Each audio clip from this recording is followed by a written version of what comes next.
বঙ্গবন্ধুর উপরও আঘাত করা হচ্ছে। যারা এই বঙ্গবন্ধুকে আঘাত করছে, তার ভাস্কর্যে আঘাত করছে, ৩২ নম্বর আঘাত করছে, বিএনপি কিভাবে নিশ্চিত থাকে যে এরা আরেকদিন শহীদ প্রেসিডেন্ট জিয়াউর রহমান, যাকে তারা স্বাধীনতার ঘোষক মানে, তাকে অপমান করবে না? অলরেডি তো হচ্ছে, তাকেও তো অপমান করা শুরু হয়ে গেছে।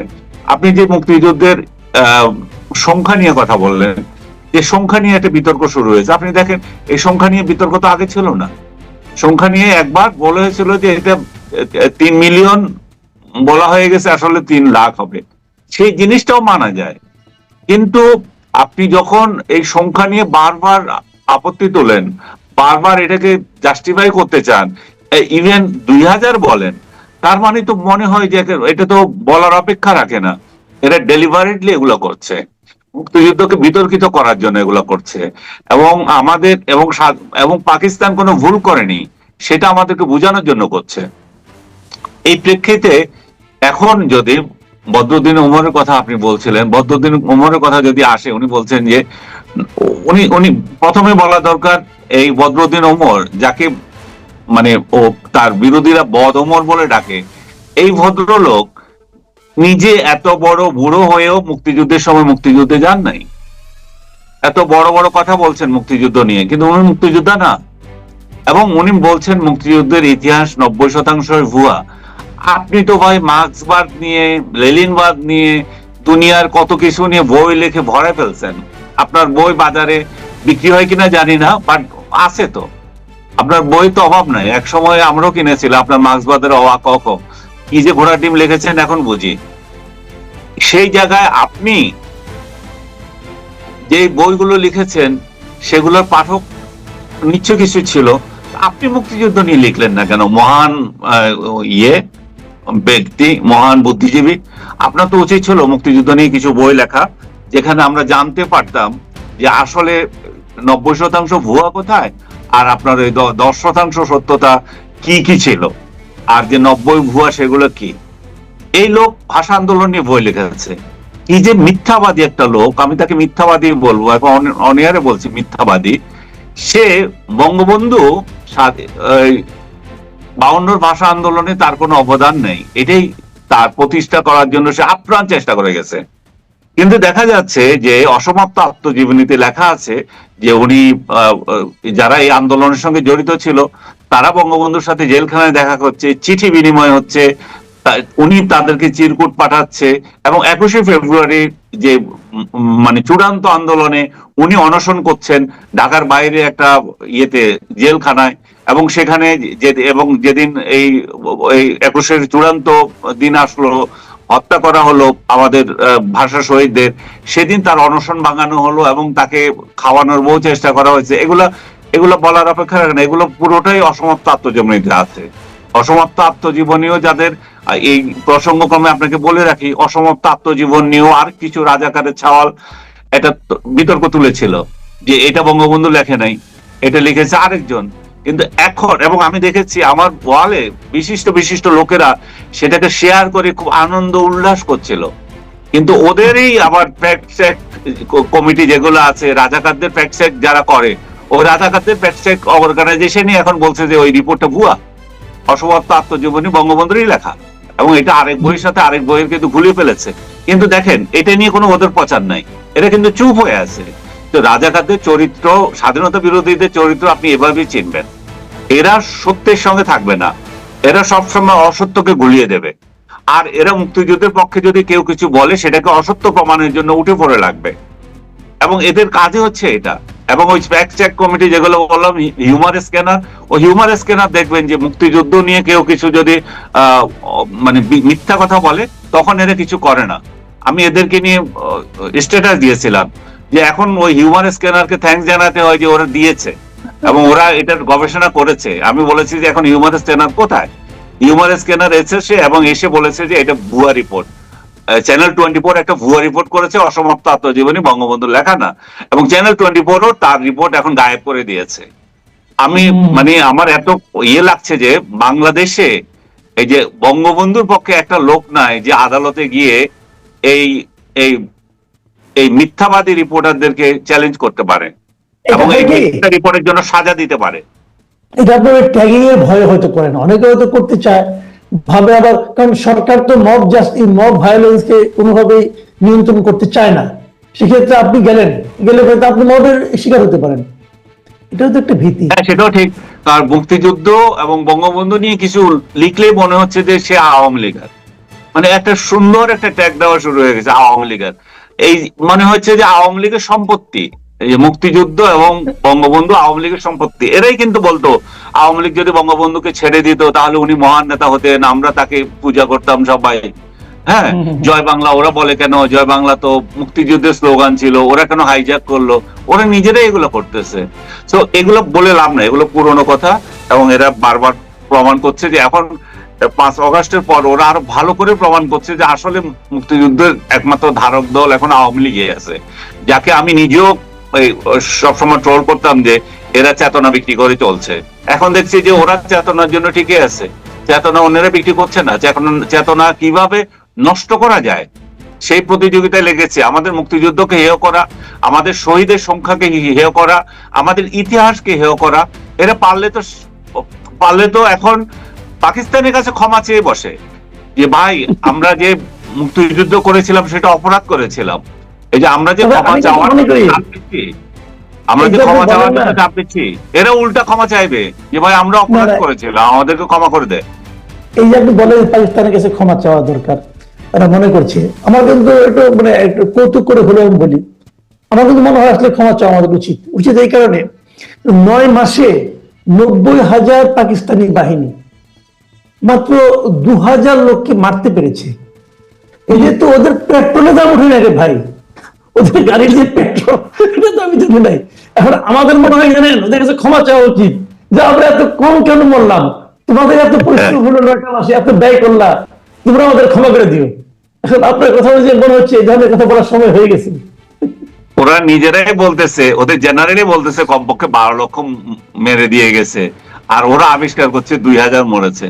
কতটা বেজন্মা হলে এই ধরনের মেন্টালিটি পোষণ করলে বাংলাদেশে নিজেদের ইতিহাসকে এভাবে বিকৃত করে কেউ? আমি আপনাকে একটা তথ্য দিই, পাকিস্তানের এই মানে পরাজয়ের পর যখন চলে গেল, যাওয়ার পর যখন নাকি ওখানে কিন্তু পাকিস্তানে একটা কমিশন হয়েছিল এই মুক্তিযুদ্ধ নিয়ে, হামিদুর রহমান কমিশন, আপনি নিশ্চয়ই খেয়াল আমি জানি ওই রিপোর্ট। হ্যাঁ, ওই হামিদুর রহমান কমিশনে কিন্তু তারা এই ফিগারটাকে তারা কমিয়ে দেখাইছে, অনেক কমায় দেখাইছে। সেটা কমায় যেটা দেখাইছে সেটাও প্রায় 65,000 না 60,000 মধ্যে দেখাইছে। ওরা তো স্বীকারই করে না। তারপরে ওরা বলছে যে ক্যাজুয়ালিটি ছিল 65 থেকে মানে 70,000-এর মতো, 65,000-এর মতো, এই ফিগারটা উল্লেখ করেছে। আমাদের নতুন ইতিহাস বলছে 2,000। এই আলোচনা যত কম করা যায় তত ভালো। আমি এখন একটা অন্য প্রসঙ্গে আসি, নির্বাচন নিয়ে।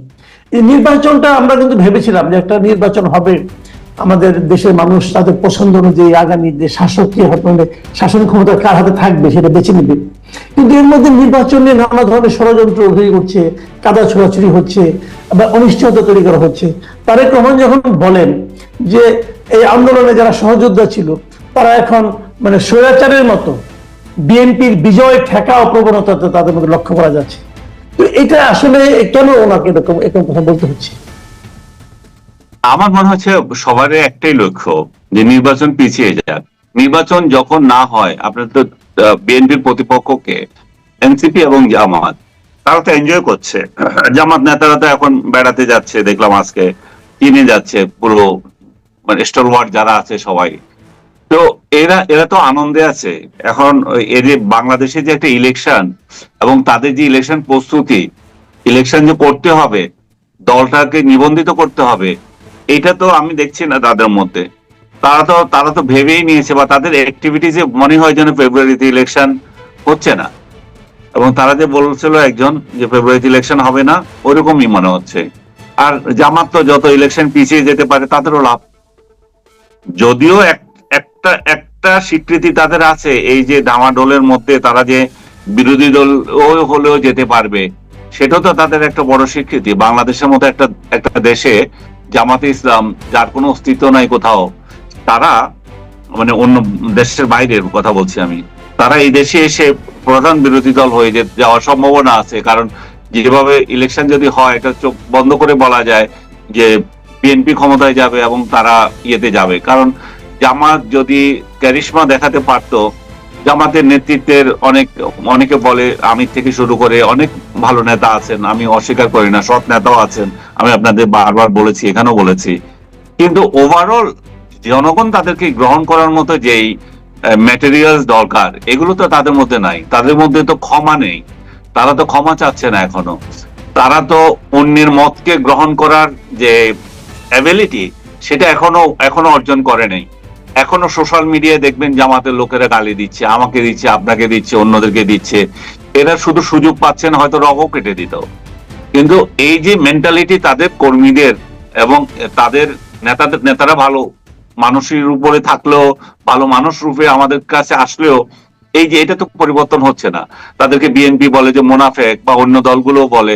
আজকে আমি দেখলাম যে প্রথম আলো সম্ভবত রিপোর্ট করেছে, ইসলামী দলগুলো, বাকি ইসলামী দলগুলো কেউ তাদের সাথে যেতে চায় না, কারণ ওরা তাদেরকে মুনাফেক হিসাবে জানে, ওরা সঠিক ইসলামী দল হিসাবে জানে না। এবং শুধুমাত্র চরমনাইয়ের দল বোধহয় একটুখানি আগ্রহী। চরমনাইয়ের দল দ্বিতীয় বৃহত্তর ইসলামিক দল, তাতে কোনো সন্দেহ নাই। এই দুই দল মিলে ইম্প্যাক্ট করতে পারবে কিনা আমি জানি না। এবং চরমনাইয়ের দলও যদি যায়, তাহলে এতদিন ধরে যে জামাতকে তারা আজে বাজে গালাগালি করেছিল এবং জামাত বিরোধিতার নামে আওয়ামী লীগের সাথে কাঁধে কাঁধ মিলিয়ে আওয়ামী লীগের ছত্র ছায়ায় তারা যে দল বড় করেছিল, হ্যাঁ, আওয়ামী লীগের সুবিধা নিয়ে, আমি আওয়ামী লীগের সুবিধা এইভাবে নিচ্ছি যে আওয়ামী লীগ জামাতকে নির্যাতন করছে বা সরকার জামাতকে নির্যাতন করছে, এদেরকে কখনো কিছু বলে নাই, এদেরকে বাড়তে দিয়েছে, হেফাজতকে বাড়তে দিয়েছে। তো এই যে গোষ্ঠী, হেফাজত গোষ্ঠী এবং এই যে চরমনাই পীর গোষ্ঠী, ওরা তো কওমি গোষ্ঠী, খেলাফত গোষ্ঠী, এরা তো জামাত বিরোধী ছিল। এখন খেলাফত গোষ্ঠী যে কয়জনই ছিল, যে কটা রাজনৈতিক দল আছে, আমি দেখছি যে প্রায় 10টার মতো ইসলামী দল, সেগুলোর মধ্যে জামাতের নিয়ে তাদের আগ্রহ নাই। তো জোর করে যদি তারা ঐক্য করেও, তাহলে সেখানেও কতটা ইম্প্যাক্ট পড়বে আমার মনে হয় না। কারণ বাংলাদেশের মানুষ নামাজি হইতে পারে, বাংলাদেশের মানুষ যে আল্লাহ আছে কি নাই এই প্রশ্নই যখন ভোট হয়, সেখানে তো মানুষ অংশ নেবে না। মানে ইসলাম নিয়ে যদি রাজনীতি করতে হয়, তাহলে তো আল্লাহ আছে কি না এ নিয়েও ভোট দিতে হবে। তো মানুষ তো সেটা নিয়ে ভোট দেবে না। মানুষ তো রাজনীতিকে ইসলামের সাথে সংশ্লিষ্ট করতে চায় না। তো যারা বাংলাদেশের ধর্মপ্রাণ মানুষগুলো তো এটা চায় না। তো সেই জায়গায় শুধুমাত্র ইসলামকে দিয়ে জামাতে ইসলাম উঠে যাবে, ধর্মভিত্তিক রাজনৈতিক দলগুলোকে জোট করে ক্ষমতায় যেতে পারবে, আমার মনে হয় না। তারা যদি ক্ষমতায় যেতে চায়, তাদেরকে মাস পিপলের কাছে আসতে হবে, তাদেরকে সহনশীল হতে হবে, তাদেরকে এই যে হুমকি দামকি দেওয়া, এগুলো বন্ধ করতে হবে। আমি ব্যক্তিগতভাবে বলি যে আমাকে হয়তো পার্সোনালি তাদের কেউ দিচ্ছে না, কিন্তু সোশ্যাল মিডিয়ায় যেভাবে দেয়, আমাকে দিচ্ছে না সেটাও বলবো না। এদের টোকাই শ্রেণী যেগুলো আছে, এগুলো দেয়, যারা আসলে আমি জানি না এরা আসলে জামাত করেও কিনা। মানে জামাতের লেভাজে এরা ইয়ে দেয়, হয়তো জামাতকে এরা লুকডাউন করে। জামাতের এগুলো দেখা উচিত। আচ্ছা, আরেকটা বিষয়, আমি এই প্রশ্নের শেষ প্রশ্ন আপনার কাছে, যে এই নির্বাচনের আগে বিভিন্ন দলের মধ্যে কতগুলি ইস্যু বারবার উঠছে। একটা হলো জুলাই সনদ। এই জুলাই সনদের অবস্থান কি হবে, সেটা সংবিধানের উপরে হবে, জুলাই সনদ নিয়ে কোনো আদালতে প্রশ্ন করা যাবে না। আবার কেউ কেউ বলছেন যে না, জুলাই সনদ এটাকে গণপরিষদের মাধ্যমে, গণপরিষদ নির্বাচনের মাধ্যমে পাশ করাতে হবে। আবার পিআর পদ্ধতি নিয়েও আস্তে আস্তে আলাপ হচ্ছে টুকটাক। এই তিনটা বিষয়ের সঙ্গে নির্বাচনকে আপনি কিভাবে মিলাবেন? এটা ওই যে একই সূত্রে গাঁথা। তো এটা তো জামাত এবং এনসিপির ইস্যু। যারা নির্বাচন না হলে খুশি থাকে, যাদের লাভ আছে।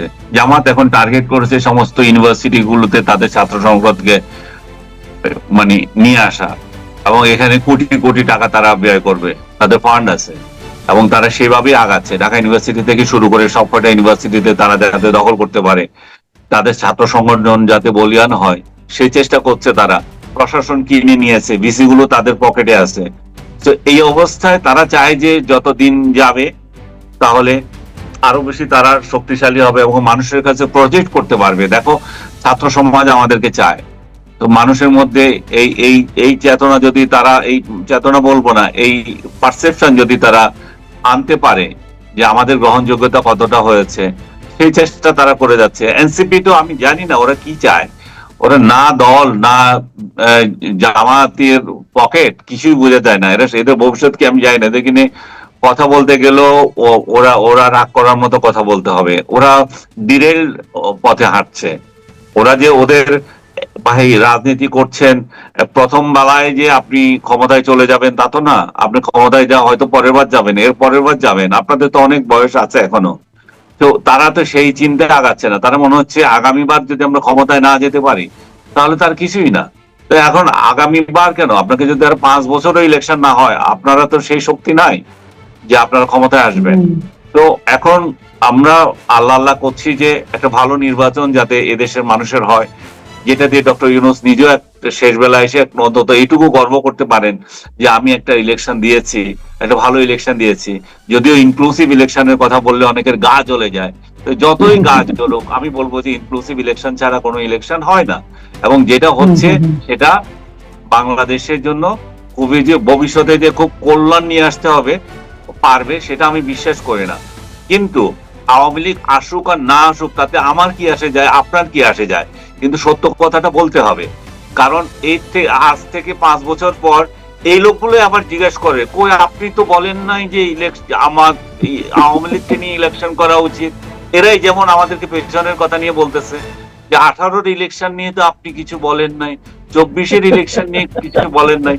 দুবাই বক্কমে আজকে আমার ওয়ালে এসেছে যে 18 এবং 24 ইলেকশন নিয়ে যে কথা বলছি, 14 ইলেকশন নিয়ে কথা বলেছি, যে যেখানে এই সরকারকে সমালোচনা করছি যে এই যে এগুলো ইলেকশন করছেন সেগুলো কোনো ইলেকশন না। তো এই কারণে বলছি যে আমাদেরকে এই আওয়ামী লীগ ইলেকশন করতে পারুক আর না পারুক, আমরা বলে যাব যে এটা ভালো নির্বাচন নয় এবং এটা ইনক্লুসিভ ইলেকশন না হলে ভবিষ্যতে গণতন্ত্রের জন্য ভালো নয়। জি, অনেক ধন্যবাদ জনাব আনিস আলমগীর। প্রিয় দর্শক, আপনি শুনলেন আনিস আলমগীরের ব্যাখ্যা। এটা আমরা নিজেরাও দেখেছি এই প্রবণতাটা, যেটা দিয়ে উনি শেষ করলেন। অনেকেই দেখবেন বলে, আপনি 15 বছর কোথায় ছিলেন, আপনি অমুক সময় কোথায় ছিলেন, তখন তো কিছু বলেন নাই। আমরা খালি একটা কথা বলি ভাই, যে আপনি কোথায় ছিলেন, আপনি কোথায় ছিলেন বলেন। এখন যাকে আপনি 10 জনের মধ্যে 10 জনের মধ্যে 9 জনকে টাচ করেন, দেখবেন সবাই এখন হাসিনা বিরোধী। আবার 2024-এর আগে 10 জনের মধ্যে 9 জনকে টাচ করলে সবাই ছিল হাসিনার পক্ষের লোক। এটি হলো আমাদের চরিত্র। আমার মনে হয় এই চরিত্র থেকে আমাদের বেরিয়ে আসতে হবে। প্রিয় দর্শক, এখন এ পর্যন্তই। আল্লাহ হাফেজ।